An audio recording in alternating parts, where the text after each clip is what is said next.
Gaming has been a central fixture of my life since childhood. My first console was a Game Boy Color, with Game & Watch Gallery and Donkey Kong, as in the original Mario arcade game where DK kidnaps Pauline.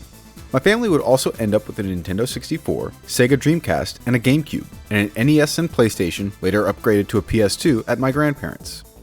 But along with consoles, I also had something that would set me on a course of no return. A home computer with, of course, some PC video games. Hey everyone, I'm the Compulsive Gamer, and today I want to tell you about the games that got me into gaming. Computer gaming, to be more precise. That's right, even as a young chicklet? I don't know. Alright, wee chook, I was already a part of the master race.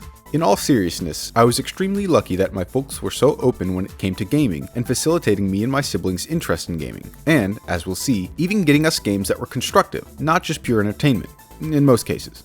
So here we go, these are the games that got me into PC gaming.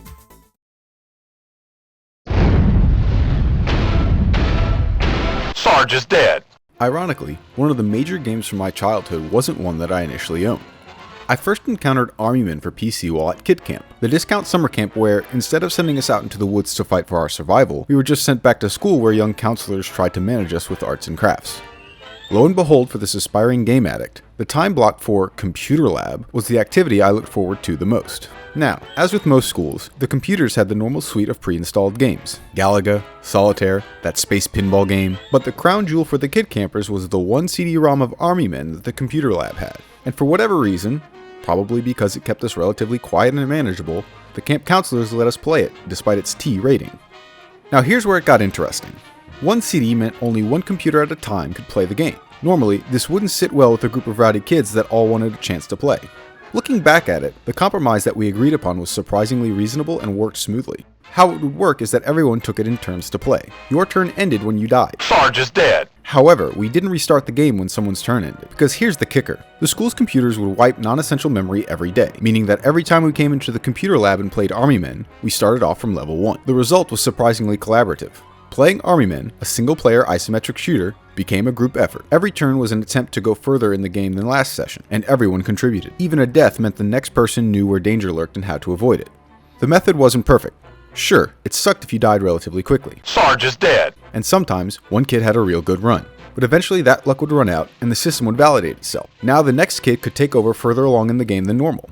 Every success was a success not for the single kid, but rather a success for the boys. It also helped that the game was hard.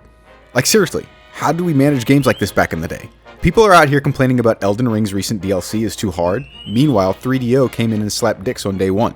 To be fair, in replaying the game for this video, each sub-campaign took me around 20 to 30 minutes to get through, with the whole playthrough taking only a couple of hours. But holy shit were those 20 to 30 minutes infuriating. Also, don't get me started on Army Men's lore. Too late. I think one of the things that drew me to the game was the hybrid World War II Korea-Vietnam period aesthetic going on. The intro cinematic is World War II Korean War-style newsreels, as are the vehicles. Supposedly, the tank is modeled after the M48 Patton tank, the A5 variant, and the half-tracks are most likely the M5 models. But then the Army Men themselves utilize M16s, M1 bazookas, and the air support silhouettes are propeller planes, so honestly I haven't got the slightest clue.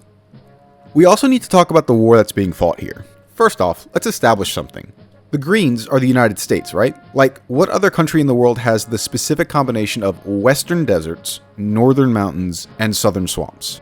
Like, China, maybe? But the desert maps are clearly inspired by the American Southwest, what with their Adobe-style architecture. I even think one of the levels is called Mesa Valley. Same thing with the swamp maps, which are definitely inspired by the southern bayous. But wait, does that mean the Tans are Mexico? I mean, considering that the first campaign and supposed front lines is the desert suggests as much. And just looking at the Tan dictator, those aviators scream Banana Republic. And wait, what? His name is General Plastro? Oh, come on. And in that case, can we talk about the Tan's battle plan here? Break through in the southern deserts and then, what, push up to the Rocky Mountains? It would make more sense if they push into the Appalachians. But then why turn south, specifically into the bayou? Like, I get that they're supposed to be the secret weapon, but you're on the doorstep of the capital. Just push there and don't worry about it. Well, you got me. By all accounts, it doesn't make sense. Whatever, the Tans lost for a reason, I guess. And the rest of the lore and the inspirations for Army Men gets weirder. The Greens are the Allies, the Tans the Axis, the Blues various contingents of the French, and the Greys are, naturally, the Confederates. I'm not making this shit up. It doesn't make sense. I do love the game's last map, however. It's literally just New Orleans. The map's name is Bourbon Street. And the penultimate section takes place in the city's iconic above-ground graveyards, with a neat twist to generate never-ending hordes of enemies. Also, the way the map shows the slow breakdown between the imagined world and the real world is a nice touch. I have considered doing a more in-depth deep dive of the Army Men story, however I feel it just gets too weird, especially with the Marvel-esque multiple realities that comes with Sarge's heroes, or the more lighthearted approach in Army Men 2, which I never played by the way. I await your hate mail. Still, Army Men was great. I ended up playing a lot of both the PC and the same but different PlayStation version, which was more of a third-person shooter. Hell, I even played the Game Boy version. I did also play Army Men World War a ton, but that one is explicitly World War II. If nothing else, Army Men set me on the road to embrace top-down strategy games, which would be my bread and butter later in life, and which we'll talk about in the next episode. But for now, I needed more variety, more zazz, and boy did I find it in a familiar setting. Lego has been almost as prominent a fixture in my life as video games have. My grandparents' house had tubs of Lego handed down from my dad and uncle, and I've continued that affinity well through my adolescence. So it should come as no surprise that I fell right in when it came to the early Lego computer games. Lego software made up a significant part of my early PC gaming selection, and while I'll probably get to them in later episodes or side quests, there's one that broadened my normal horizons, and I am thankful for it. Lego Island 2: Brickster's Revenge was, now that I think about it, my first 3D PC game, as well as my breakout into adventure and puzzles. In all honesty, Lego Island 2 probably prepared me for my affinity with the Mario, Legend of Zelda, and Metroid games. Later, I promise. Maybe. It probably helped that I never played the first Lego Island, as I feel it would have been a little too clunky for me in my youth. Lego Island 2, however, drew me in with its dazzling 3D graphics, open-ish world, and, of course, a world made mostly of Lego. Sort of. I'm admittedly looking at the past with some heavy-set nostalgia goggles. But that said, I still think that Lego Island 2 does a good job as a kid's game. It has many games that keep you occupied, a lively-ish cast, a decent story that takes you to fascinating places that also double to show off other Lego themes. One part fun, one part education, one part marketing. What more could a CEO ask for? The story behind Lego Island 2 is rather basic. We have our titular hero in Pepperoni, mild-mannered pizza delivery boy on a skateboard, who must endeavor to stop the titular villain, the Brickster, from dismantling the very fabric of reality, page by page, in the culmination of his dastardly plan for retribution upon the world that besmirched him, for reasons we know not. You know, kid stuff. Seriously though, the game is pretty straightforward. Collect the pages of the Brickonomicon. What? Okay, the Constructopedia, whatever, and rebuild the Lego world while defeating the Brickster's baddies, topically enough, with pizzas, all culminating in the final showdown with the Brickster. Again, with the exception of some very light third-person pizza shooter action, the main fixture of the game is the minigames element, as well as traversing a lively yet somewhat limited open world. This is slightly expanded as you end up visiting other Lego islands via portals, including Castle Island, Adventure Island, and least open but arguably most fun, at least in getting there, the Moon. Wait, what? Really? Fine. I mean the planet of Ogle, which is, Lego spelled backwards. Each world is filled with their own cast of familiar Lego characters, wherein the baddies from these respective Lego themes are allied with the Brickster, and Pepper must assist the respective protagonists to restore balance to their islands. The aspects that drew me in as a youngling were how open the game felt, and the little aspects of interactivity sprinkled throughout. When it came to openness, Lego Island 2 offered a whole island to explore. A whole small island with some 10 buildings and a railroad, but a whole island. In fact, the only place Pepper couldn't travel on foot was the railroad, because while we can promote kids skateboarding in the middle of the streets, we can't encourage them to play on railroad tracks. That's unethical. The other islands offered different experiences and utilized Lego Island 2's different types of vehicles to get there. Castle Island, a Valhalla-esque existence wherein the Lion and Bull Knights are locked in everlasting struggle, was smaller than Lego Island, but you needed to use a boat to access its portal. Here is where we can see Lego Island 2's formula really establish itself. Each world has a set of mini-game challenges to complete in order to progress the story and move on to the next world. In this case, Pepper has to repair a bridge, participate in a joust, and top it off with a cannon duel, because cannons are canon in Lego's medieval canon. Next was Adventure Island, home of the characters from the iconic Lego Adventurers series like Johnny Thunder, who totally isn't modeled after another desert and jungle going adventurer, because Johnny is Australian. Rotten. Adventure Island is significantly larger than the latter two, but instead of being completely open, it was limited to a selection of regions unlocked through a variety of racing or rail minigames that totally weren't a pain in my brick.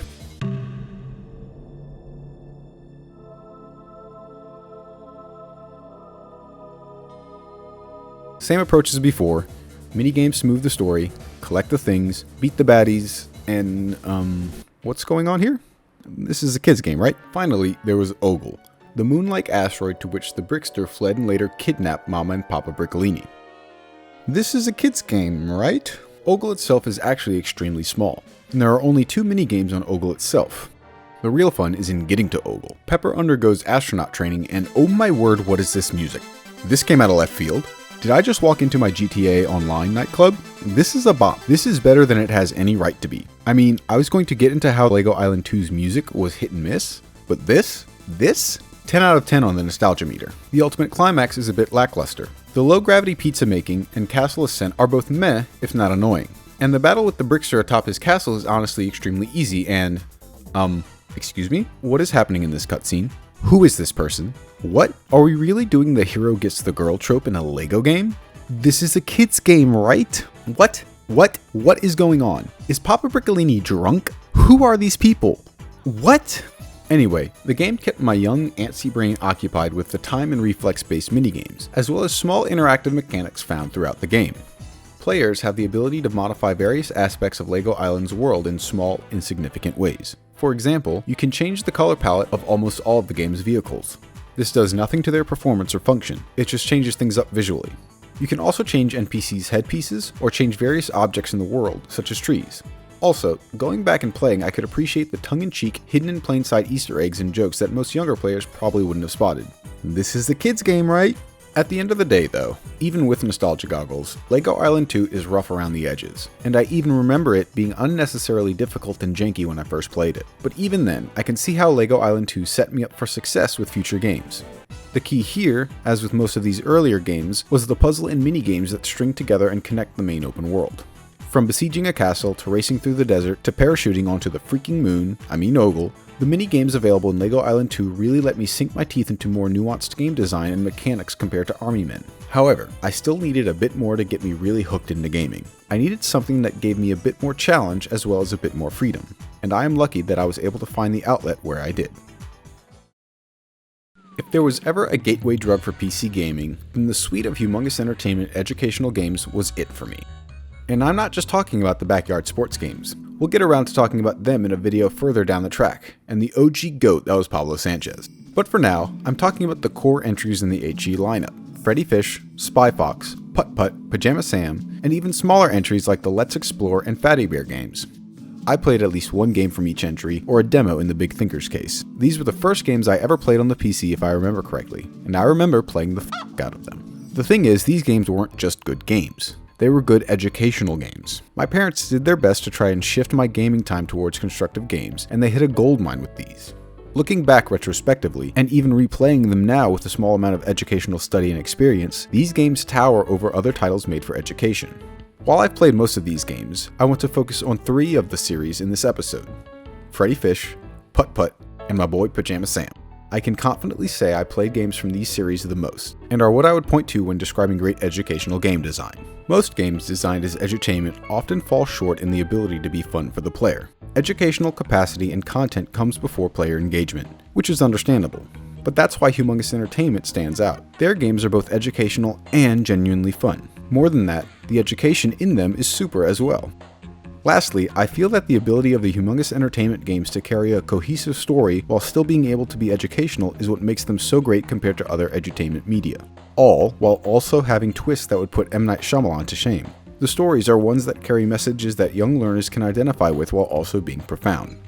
Let's start with Freddy Fish in the case of the missing kelp seeds. This would have been the very first PC game I ever played. In respect to all the Humongous Entertainment games, it follows the tried and true formula.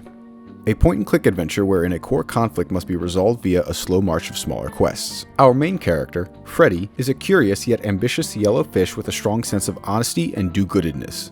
Oh, and no one tell Ben Shapiro, but she's also a girl. Freddy is joined in her adventures by Luther, a wisecracking green fish providing both comedic relief as well as necessary caution to Freddy. While I played the second and third iterations of the franchise as a child, the first one was the one I remember playing the most and that had the greatest impact on me. The premise, as with most of the Humongous Entertainment games, is simple. Grandma Grouper's chest of kelp seeds has been stolen, and Freddy, a child, and Luther, also a child, have been tasked with the simple and totally not vital to the survival of everyone mission of finding the kelp seeds. No pressure, this is a kid's game after all. It's not like if Freddy doesn't find the kelp seeds, everyone will die. If we don't find it soon, all All the fish are gonna die! But wait, it gets better. While playing through the games as a refresher and for footage, as well as for my own hit of nostalgia, I came across some of the more interesting aspects hidden beneath the game's coding. It is worth remembering that these games were made by people making games.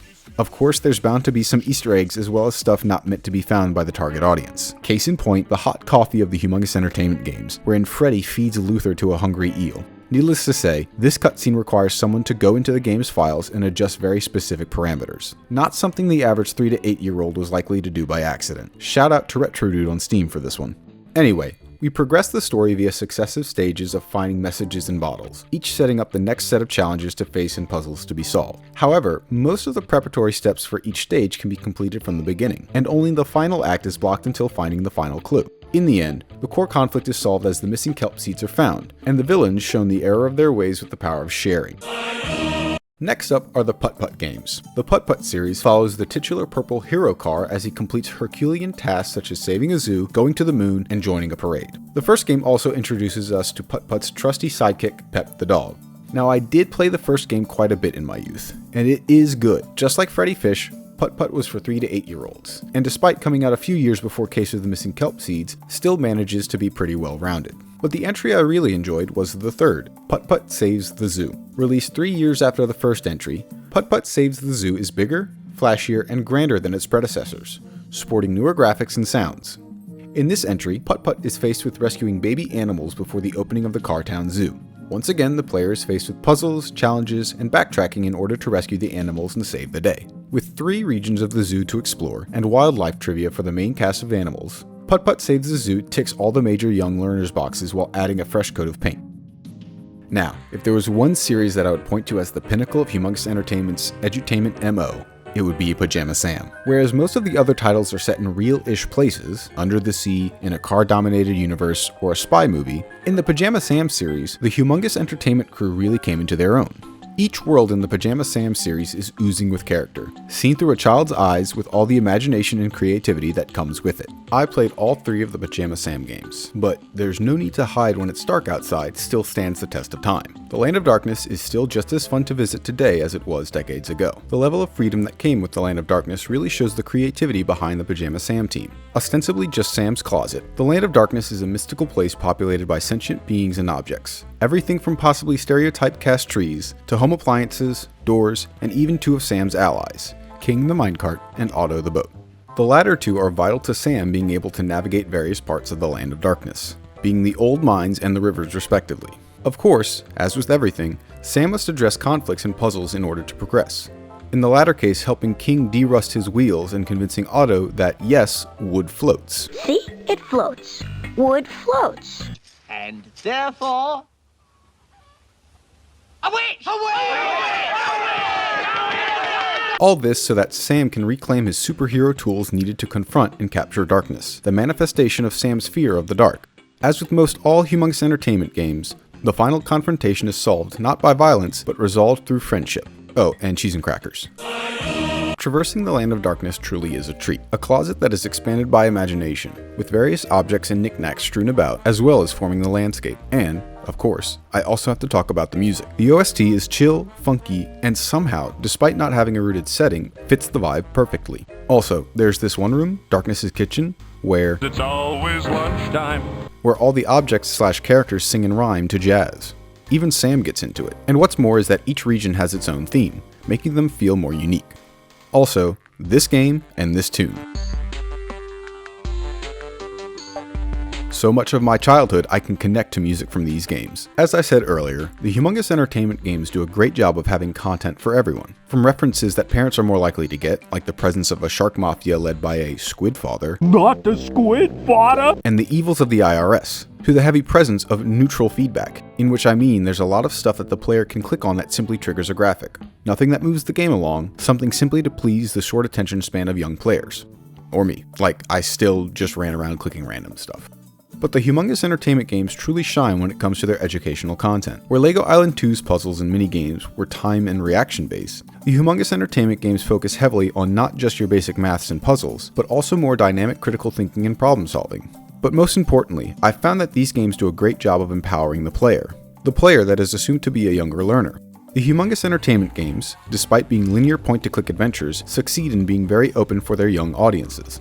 In many cases, almost all areas are open for players to explore before the story necessarily needs them to be there. There's also examples of where the game allows the player to decide their level of engagement and difficulty. This is massive for both early learners and early gamers. Finally, I think a major boon of the Humongous Entertainment games is their replayability factor, specifically how the game will actually change after each playthrough. This varies based upon each entry and series, and can be as simple as changing up the order of events, to changes in what puzzles are required to complete the game. The player goes into each game, or at least the first 3 or 4 playthroughs, with a different experience, and with different puzzles and challenges to face. Eat your heart out, Baldur's Gate 3. And that's what is awesome about the Humongous Entertainment games. They are educational in 2 major factors.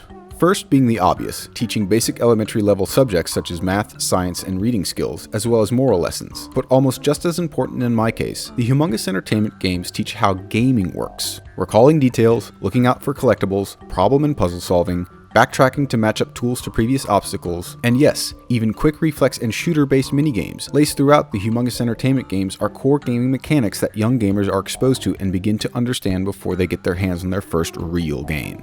More recent entries aside, I can't speak well enough about the Humongous Entertainment games, and I can say with a significant level of confidence that they are the games that set me on the path to being a gamer. Army Men and Lego Island 2 showed me how games can be more than just point-and-click adventures. They showed me how they can entail subjects and topics that I find interesting. They showed me that they can be violent, or not so violent. But all of these games showed me how games can be fun, and they all set me down a path to becoming a rather compulsive gamer, and I wouldn't have it any other way. Well, we made it. This is the end of my pre-made videos. That said, the next videos are already in the process of being made. I hope you've enjoyed what I've put together so far, and if you'd like to see more, please like the video, subscribe to the channel, and, most importantly, share these videos to others who you would think would also find them interesting. As I make my way into more uncharted waters when it comes to the beast that is YouTube and content creation, I hope you can come along for the ride. At this point, I do have some major shoutouts to give. I could not have been able to make these videos without the help of my good friends Camo and It's Carlitos. These mad lads were crucial in helping me get these older games to behave when recording content, as well as gaining access to soundtracks and similar files. Carlitos streams regularly on Twitch, and you can check out Camo on Spotify and Twitch. Links in the description. Please go check them out. Thank you so much once again for watching these videos. And yes, I will see you in the next ones. See ya.